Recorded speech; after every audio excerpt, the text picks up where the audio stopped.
you as join us on today's episode of Tax Matters. My name is Olumuyiwa Matuloko. How's your week been and how's business going? On today's episode of Tax Matters, we have as guest a very big fish, the Coordinating Director, Domestic Tax Group at the Federal Inland Revenue Service, Mr. Abiodun Aino. Mr. Aino, you're welcome to Tax Matters. Thank you very much. Just a few weeks ago, you were elevated to the status of a fellow of the CITN.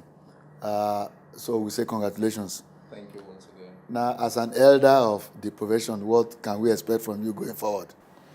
Well, thank you very much. What that means is that I have to rededicate myself to the practice of taxation in Nigeria. It's a call to higher ground, morally, professionally, and ethically. It means that I have to watch out for the progress of the Institute and also to defend everything that is to represent and uphold the tenets and the ethics of the Institute. And that I promise to commit myself to doing. I wish you the best of luck in that regard. Thank you. Now, to your beat at the FRS, you are Coordinating Director, Domestic Tax Group. What exactly does the Domestic Tax Group do? Thank you. You can say that we are the operation arm of the service.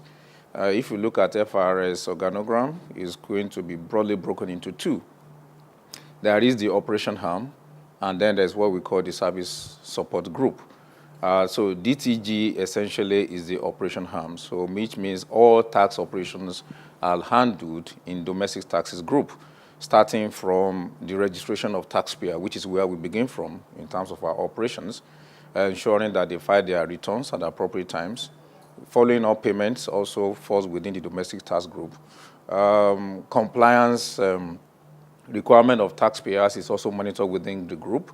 And issuance of tax clearance certificate, as we know, receipt issuance for payments, everything that you have to think about in terms of Federal Revenue Service operations is domesticated within the domestic tax group.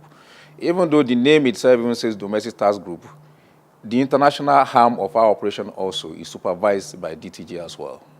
We were wondering, because, you collect petroleum profit tax, and we're wondering whether you had a separate arm dedicated to collection of PPT. No, all tax operations, whether local, foreign, or international, is all handled by the domestic tax group. In the face of dwindling oil revenue, the government has naturally focused on tax revenue. How well is the FRS doing? For example, if you look at, you must have figures for the first 3 quarters of the year. How well have we done?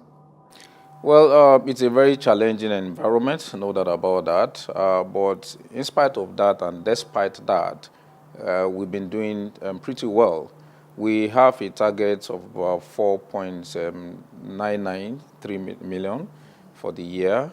And consistently over the year, there's hardly any quarter that we fall short of 80% of that. And as we speak at the end of the year, we are looking at doing beyond 80% of our target for the year. We are hoping and we are working assiduously to ensure that we get up to 90% at the end of the year. So in terms of how well we are faring, I would say we are doing pretty well. But as usual, there's always room for improvement, and we're sure we can do better. Talking about targets, there used to be a time when the government would set target for you, and you will set your own target. So which target are we talking about? We are looking at the federal government target now. Okay. Yeah. Okay. And so you give yourself a pass mark? Yes. I think anywhere in the world, 80% will be a pass mark. And so if we are doing 80%, I think we are doing pretty well. Good. Now the FRS embarked on automation of the system. Tell us a little bit about the areas in which this automation has really taken roots. Okay, thank you very much. We realized that there's no way we could achieve our aim in 2017 without leveraging technology. And so that has become a focal point of Babatunde Fowler's administration since he came on board. And we've looked at virtually all the areas of tax operations, starting from the registrations. Now you could do e-registrations and you could get your thing almost immediately when you are registering your company. That has been gone electronic. When you register, the next thing you do is to begin to file your returns. We also have e-filing, which is handled by ITAS.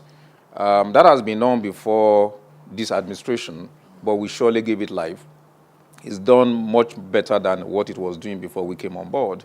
And currently, the critical segment of the Nigerian economy are doing e-filing, the oil sector, the banking sectors, and the trade and commerce.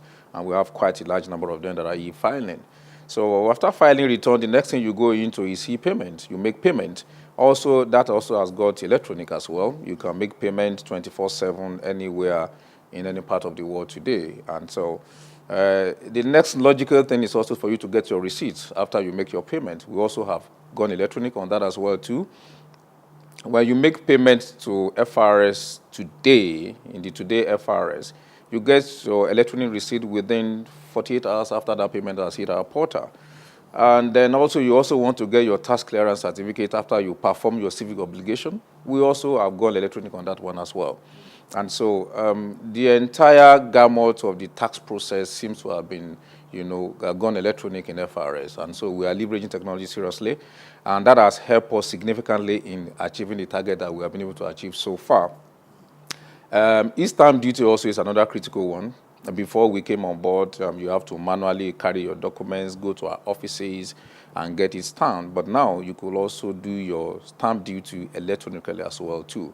And if you look at collection for the year also, you will see the impact of that in what we have done by way of stamp duty collection. So we're doing pretty well along those areas, and these are areas that we have focused on so far. There's one other area, still talking about automation, VAT auto collect. We remember that at a point you embarked on the process of taking VAT on air tickets from the airlines, automatically. How well has that gone, and have you extended it to other sectors, telecoms, beyond aviation? Yeah, thank you very much. You are quite right. We started with aviation, and that is ongoing, and it's doing well, not as much as we wanted anyway. Some airlines have come on board, and some are yet to come on board. We're continuing to plead with them and appeal to them that that's the way to go. And we hope that very soon every one of them will be on board. And seeing the benefit of that, the leverage that has given unto us, because of that, we have extended it to virtually all the sectors of the economy. Currently, we have our consultants working in the telecom sector. The banking sector has taken off as well. We're beginning to see results in that area. The oil and gas are also there. And virtually all the critical sectors of the Nigerian economy, we are doing auto collection. Because what that does is this. It reduces human interventions and subjectivity. It elicits transparency, and it also makes it easy for taxpayer to pay. So the burden of compliance is lessened, and so it makes things easier for everybody. If you ask me, it's a win-win thing for everybody. Taxpayers are able to comply with their civic obligation easily because these things are done automatically. And then government also is able to realize the necessary revenue without having to chase taxpayers around. So it's a good thing, and we are following through on that in the coming year. You said some airlines have come on board, some are yet to come on board. Don't you have timelines? Is it not compulsory? Yes, it is compulsory because the law gives us the power to determine the manners in which we want return to be filed to FRS. And so it's in the exercise of that power that we have said they should file this return electronically and ensure that compliance is made. But then all over the world, what we do now is try more of persuasion than coercion. So we're trying to let them see the benefit of this. And you will observe that everywhere in the world, change comes and people tend to resist change generally. So we are going through a change process, and so we're encouraging them for now. It's only after some time and they still fail, to comply, we may have no choice but to win the big stick. But for now, we're still persuading them to come on board. But talking about VAT generally, how well are we doing? There was a time when there was some problem with ministries, departments, and agencies of government. And I recall that at the last joint task board meeting, the executive chairman, Mr. Fowler, was telling the chairman of the State Board of Internal Revenue that this VAT, when it is collected, comes back to you. The federal government takes only 15%. 85% goes back to the states. How well are we doing with VAT collection? VAT collection is one tax type that is performing below par. If you look at our achievement so far for 2017, I think previous years, our collection is usually broken into two parts. You have what we call the federation account, and then you have the other tax type. In the federation account, we consist of petroleum profit tax, company income tax, capital gain tax, and all that. We're doing close to about 94%. But when it comes to other taxes in where VAT plays the dominant role, we're doing average of about 60%. And so, which seems to be the pullback factor for us. So clearly, there's a lot of room for improvement when it comes to VAT. And your comment about the ministry, department, and agencies of government as falling short of meeting their tax obligations is quite correct. But we've been doing quite a number of things in recent time to ensure that we'll be able to mitigate that. One of such is the fact that there is now what is called GIFMINS.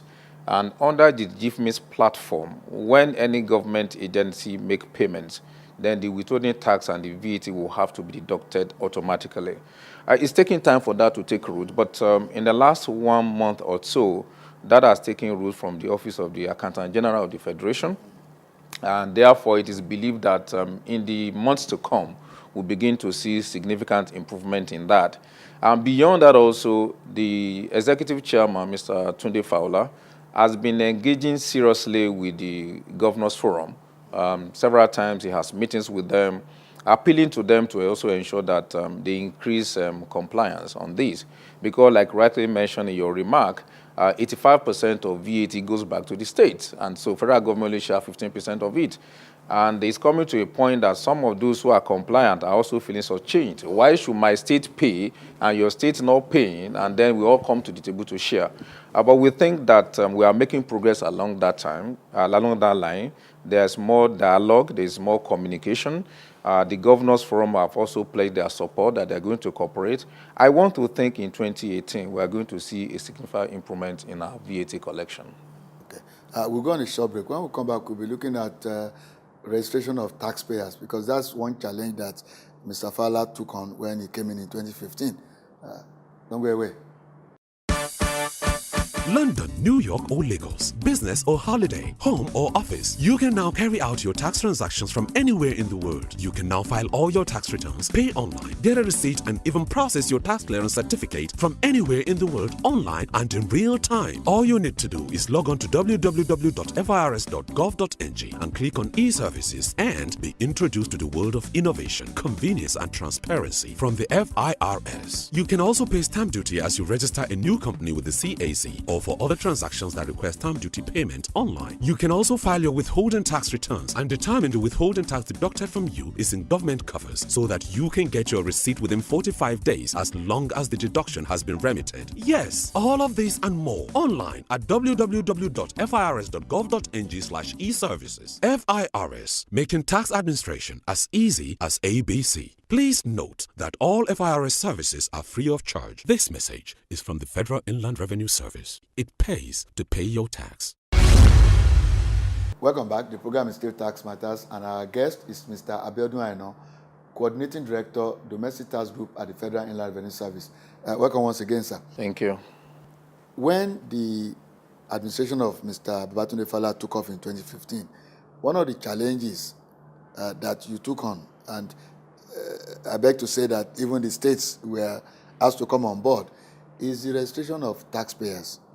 For example, in the area that concerns the Federal Inland Revenue Service mainly, collection of companies' income tax, there was this talk about the disparity between the number of companies on the register of the CAC, the Corporate Affairs Commission, and those that are filing that FRS knows on a year-to-year basis. Can you give us an update on what you have been able to do in getting more corporate bodies to register? Once again, thank you for having me back. The job of the tax administrator actually starts from taxpayer registration. That's where I start from. If you don't have the record of people you want to tax, there's just no way you can even access them to tax. So when we came on board, we also tried to take on that challenge. Like you rightly mentioned, we observed there's a disparity between what we have as registered companies in CAC and the number of companies that are filing on one hand. That's one issue. Above and beyond that also is the fact that even when you take the figure you have in CAC, with the productive number of companies that you expect to be in an economy as large as that of Nigeria, it also falls short of expectation. So it was very clear to us that we need to widen the tax net. I mean, these are some of the factors responsible for our low tax revenue to GDP ratio of about 6%, which we keep saying is probably one of the lowest in the entire world. And so we took that head on in two ways. For the widening of tax net, what the Babatunde Fowler administration did, and which is still ongoing, is to set up a team called Federal Enlightenment and Engagement Tax Team. We call FEET by acronym. We normally joke that they are forever on their feet as well. They go out there campaigning to people, educating them on the need for them to pay taxes. At the last count, we recorded over 800,000 new companies that were brought into the tax net. Yes, over 800,000 new companies were brought into the tax net. We also did that also by collaboration with the State Board of Internal Revenue Services. You will be surprised that some companies operating in certain states, they pay their payee to the states, but they do not register with FRS. And so we exchange data with all those states as part of the collaborative effort. And so we got some named also, companies who are operating in certain states, but are not registered with us. That also was part of the 814,000 thereabout that we're able to add to the tax net. As for the differential between companies listed in CAC and those filing, we also worked on that too. And a few things came to light while trying to review that. One is the fact that a number of companies that are registered in CAC, and I want to believe CAC itself, we admit, are moribund. They are dormant companies. They are not active. Many of them are also shell companies that are just put together for the purpose of either bidding for contracts and all that, and so they are not really that operational, and some of them you can't even locate them.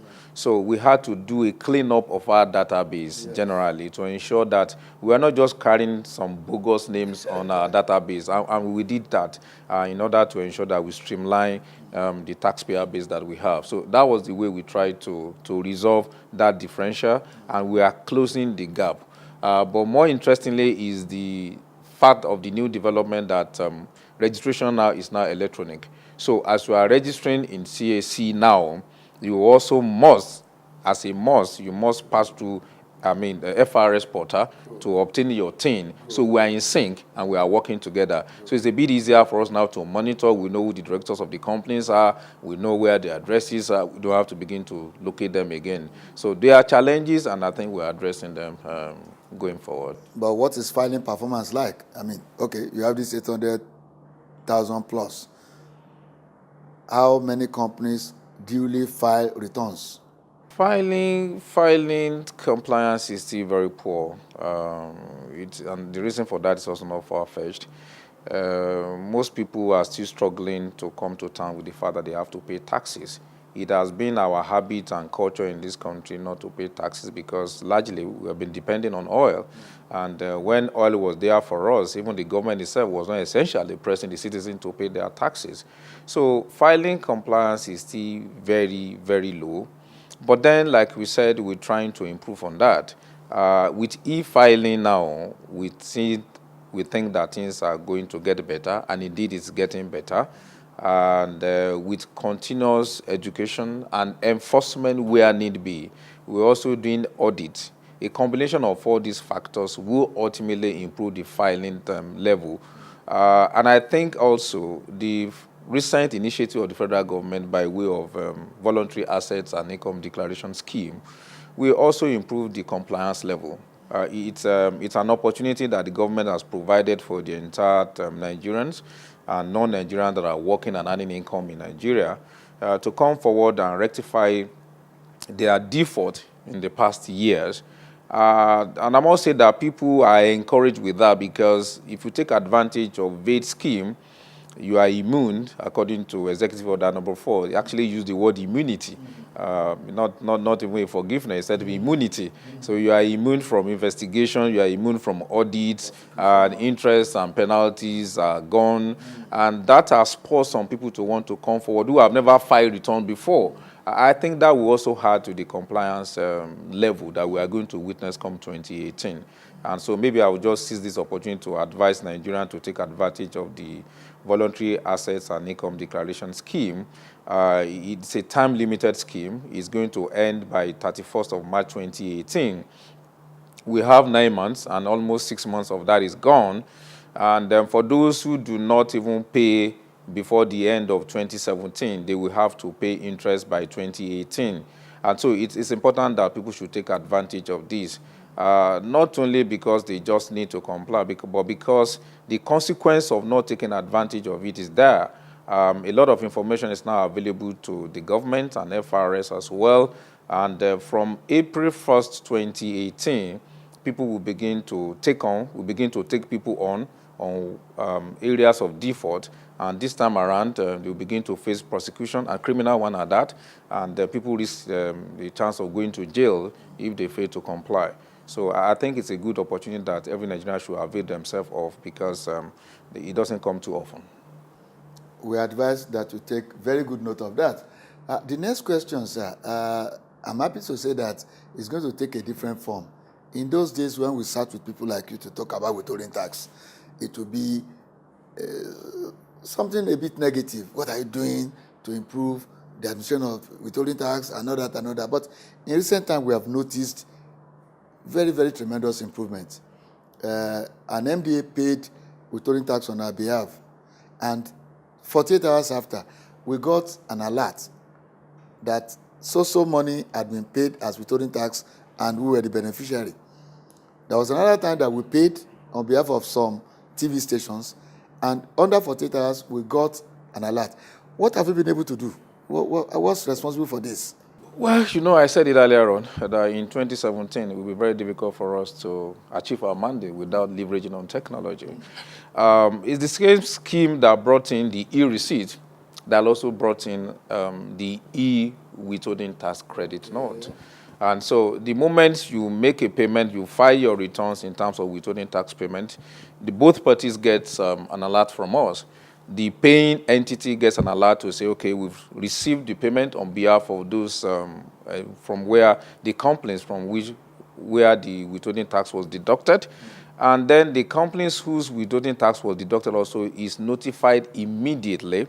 And not only that, they can also now download and print their own withholding tax credit note. So you don't have to visit our offices now to get your withholding tax credit note. I heard that time was when companies will have to engage consultants to help them pursue their withholding tax credit. While we are not taking the job of our colleagues, consultants away from them, but we are trying to make life easier for the taxpayer. Because one of the things that encourage voluntary compliance is when the burden of compliance is lessened. And that we are working on to ensure that we minimize the burden of compliance for the taxpayers. We must commend you for that effort. We've noticed from your body language, I'm talking about the FRS High Command in recent time, that you seem to be having some misgivings about self-assessment. What's the problem? I don't think so. We do not have any misgiving about self-assessment. If you take a sample across the world, self-assessment is the in thing. What the chairman probably, maybe that's what you are alluding to, is emphasizing is that we're not satisfied with just accepting the self-assessment as it is without a follow-up. We want to check and audit to ensure that what you have self-declared is actually correct and is true and is complete. That's just what we're saying. So when you self-assess and you file the returns, that's fine. Then we go after that again to check. And for companies that you check consistently and you see that their compliance level is high, you probably don't want to do the audit again. But for now, we are yet to get to that level in Nigeria. We've done audits of quite a number of companies since we came on board. And it will interest you that there is no single company so far in Nigeria that we have audited and have come out clean. And so when you have the kind of situation, you have left with no choice but to continue to carry out an audit after the self-assessment. But as the people buying into the idea of paying taxes and know that it's an obligation they must meet with, then the audit frequency is going to be reduced over time. But for now, self-assessment is well accepted by us, but we're only saying that we're not going to stop at that. We'll follow it up with an audit. We thank you most sincerely for coming on to the program. We hope that when next we call on you, you will avail us of the benefit of drinking from your cup of knowledge. Thank you very much, sir. Thank you very much. Yes, sir.